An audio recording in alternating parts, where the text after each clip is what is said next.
पानी फेर दिया, सब गुड़ गोबर कर दिया।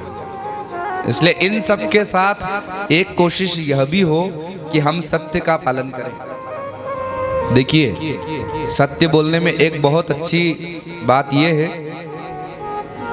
कि आप सत्य बोलोगे तो आपको याद नहीं रखना पड़ेगा कि मैंने क्या बोला था, और झूठ बोलोगे तो आपको याद रखना पड़ेगा कि मैंने इस व्यक्ति से क्या बोला था, उससे क्या बोला था। सत्य बोलोगे तो 1 साल बाद भी कोई पूछे कि अरे उस दिन तुम मिले थे, तुमने नहीं कहा था कि वहां पर ऐसा ऐसा ऐसा, तो आपने सत्य बोला होगा तो आपको 1 साल बाद भी याद होगा कि मैंने उस दिन क्या बोला था। और झूठ बोला तो इसके सामने कुछ बोला, उसके सामने कुछ बोला, उसके सामने कुछ बोला, तो ये हमारी मेमोरी कितना याद रखेगी। कहीं ना कहीं तो गड़बड़ हो ही जाएगी, और गड़बड़ हुई कि समझो पकड़े गए। इसलिए कोशिश करें कि हम झूठ न बोले, सत्य बोलना प्रारंभ करें। मनसा वाचा कर्मणा, सत्य का पालन करें। नरसिंह जी ने सत्य का पालन किया, प्रातः काल से गाना प्रारंभ किया। बाकी सारे राग गाते लेकिन केदार नहीं गाते। क्यों? क्योंकि केदार गिरवी रखा है, कैसे गाएं? सुबह से शाम हो गई गाते गाते, माला नहीं टूटी। ब्राह्मण खुश हो रहे थे, अब तो नरसिंह इस देश से भगा दिया जाएगा। ढोंगी बनता है, भगत बन करके। हम ब्राह्मणों का पत्ता साफ करने आया था, सुबह तो होने तो बस 12 घंटे बचे हैं, नरसिंह को भगा दिया जाएगा। ब्राह्मण बहुत खुश हो रहे थे, और भक्त की लाज जब ठाकुर जी देख रहे थे कि मेरे भक्त की लाज जा रही है, तो ठाकुर जी इंतजार कर रहे थे कि अरे नरसिंह गा दे, गा दे, केदार गा दे, क्योंकि भगवान ने वचन दिया है कि जब केदार गाओगे तब मैं आ जाऊंगा। जब जब केदार गाओगे, आधी रात भी हुई तो मैं आधी रात में आ जाऊंगा। पर भक्त है कि अपने वचन पर अडिग नहीं, गिरवी रखा है, नहीं गाऊंगा। आज चाहे मुझे देश निकाला दे दिया जाए, पर मैं केदार नहीं गाऊंगा। क्या होगा? देश निकाला दिया जाएगा, पर मेरा सत्य तो बचा रहेगा। अगर झूठ बोल दिया, वचन तोड़ दिया, केदार गा दिया, तो मेरे सारे पुण्य, सारे सुकृत भस्म हो जाएंगे। इसलिए केदार नहीं गाऊंगा। बटू भाई, केदार नहीं गाया। आधी रात होने को आई, भक्तराज नरसिंह मेहता बाकी सारे राग गाते, सारे पद गाते, हे नाथ हे नाथ। मारवा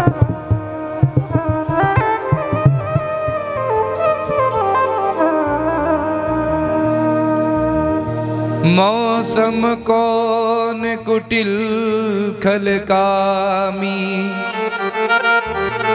मौसम कौन कुटिल खलकामी। सूरदास जी का पद। मेरे समान कौन कुटिल होगा, कौन खल होगा, कौन कामी होगा। जिन तनु दियो ताहि बिसरायो, ऐसो नमक हरामी। मौसम कौन कुटिल खलकामी। जिन तन दियो ताही बिसरायो। हाँ, सूरदास जी का पद है, केदार ये नरसिंह जी गा रहे हैं कि जिसने शरीर दिया ताही बिसरायो, उसी को भूल गया। ऐसो नमक हरामी। अच्छा, ये भक्त की दीनता है। न तो सूरदास जी कामी है, न कुटिल है, न खल है, पर ये सरलता भक्त की कि भगवान के सामने जब भक्त जाता है तो वो अपने दोष ही देखता है कि हे नाथ, आपके दर्शन तो हो गए, आपका आपको कीर्तन तो गा रहा हूँ, पर मेरे समान मंद बुद्धि कौन होगा, मेरे समान अधम पापी कौन होगा।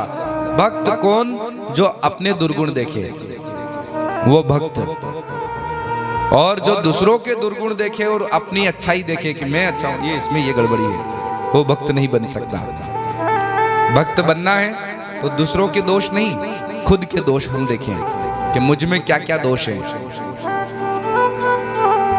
नरसिंह मेहता रात भर गाते रहे, गाते रहे, गाते रहे। आधी रात हो गई, ब्रह्म मुहूर्त होने को था, अब ठाकुर जी को दया आ गई कि मेरा भक्त नहीं गाएगा, और अगर मेरे भक्त को देश निकाला दे दिया जाएगा तो ये मेरा सौराष्ट्र सुना हो जाएगा, ये गुजरात प्रदेश सुना हो जाएगा। और भगवान भी नहीं चाहते कि उनका कोई भक्त उनसे दूर जाए। ठाकुर जी कभी भी अपने भक्त को दूर नहीं होने देना चाहते। आधी रात में ठाकुर जी ने नरसिंह जी का रूप बनाया और नरसिंह जी का रूप धारण करके उस बनिए के घर पहुंच गए। किस बनिए के घर? जहां पर केदार राग गिरवी रखा था। दरवाजा खटखटाया, सेठ जी दरवाजा खोलो। सेठ ने दरवाजा खोला और देखा तो रात की 3-4 बज रही थी और नरसिंह जी सामने खड़े हैं।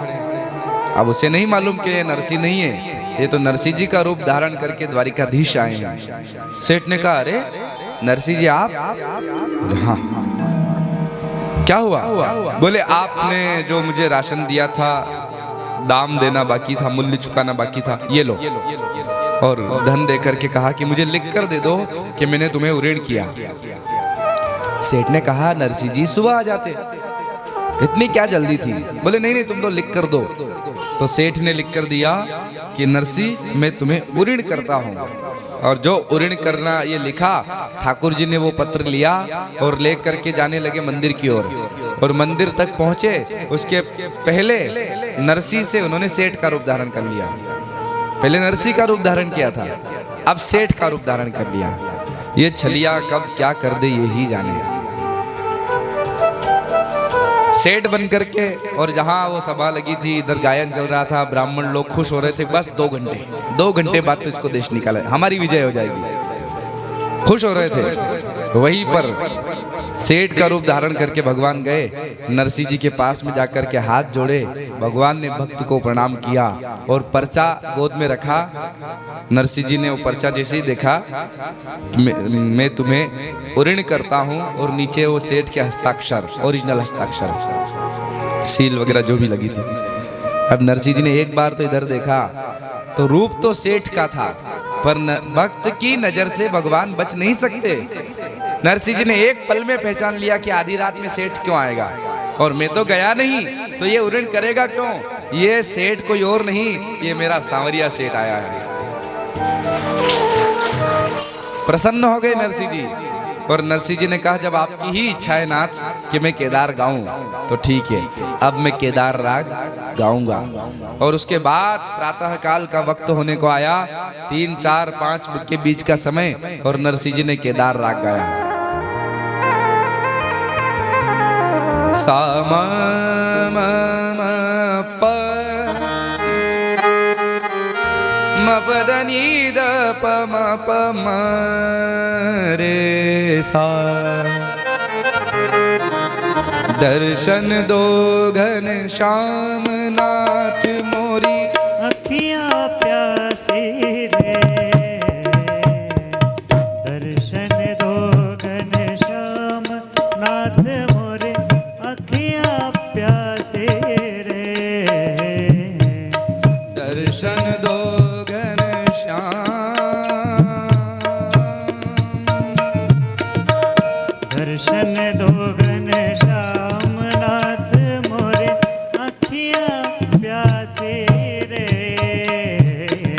दर्शन दो घनश्याम नाथ मोरे, द्वार दया का तू जब खोले, द्वार दया का तू जब खोले। पंचम स्वर में गूंगा बोले, पंचम स्वर में गूंगा बोले। अंधा देखे लंगड़ा चल कर पहुँचे काशी रे। दर्शन दो घनश्याम नाथ मोरी, अखियाँ प्यासी रे। दर्शन दो घनश्याम, दर्शन दो घनश्याम, दर्शन दो। जैसे ही केदार राग नरसिंह जी ने गाया, एक पद गाया, दर्शन दो घनश्याम नाथ मोरी, अखियां प्यासी रे। द्वार दया का, जब आप दया का दरवाजा खोलते हो द्वार दया का तू जब खोले तो पंचम स्वर में गूंगा बोले। गूंगा व्यक्ति भी पंचम स्वर में आलाप लगाने लग जाता है। अंधा देखे, अंधे को दिखने लग जाता है। लंगड़ा चलकर पहुंचे काशी रे। ये भगवान की महिमा इस पद में नरसिंह जी ने गाई कि आपकी कृपा से क्या नहीं हो जाता। ये माला तो बहुत छोटी चीज है। और जैसे ही पद पूरा हुआ कि पूरी सभा देख रही थी, विरोधी ब्राह्मण देख रहे थे, राजा देख रहे थे, मंत्रीगण देख रहे थे, भगवान के गले की माला उतरी और ऐसे हवा में ऐसे उड़कर आई और नरसिंह जी के गले में वो माला पड़ गई। बोलो भक्तवत्सल भगवान की। ब्राह्मणों को दंड दिया गया कि तुमने अपमान किया है भक्त का, तो उनको जो भी दंड में कुछ दोष लगाया कि इतना तुम्हें जुर्माना भरना पड़ेगा, नरसिंह जी को प्रणाम करो। ब्राह्मणों ने प्रणाम किया और फिर नरसिंह जी वहीं रहने लगे। कथा कहती है